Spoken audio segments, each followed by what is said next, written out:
how to fix Microsoft Teams login issues. I'm going to explain how this works. You want to open up your computer search bar and search for add or remove programs.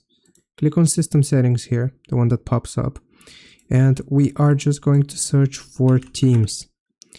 Find Microsoft Teams, click on the three dots, and then go into Advanced Options. Now make sure your location is turned on for the app permissions.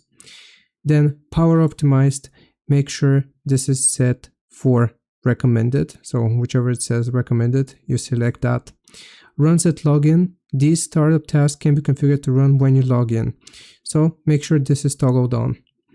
Now what we have to do is to click on terminate, so it's going to close Microsoft Teams. Then you want to click on repair, and this is going to repair the Teams application. If it still doesn't work, then you can select reset, but make sure you know your password login. And afterwards, after you have changed these settings, then it should let you log in normally. Hope this helps. Leave a like and sub. I'll see you next time.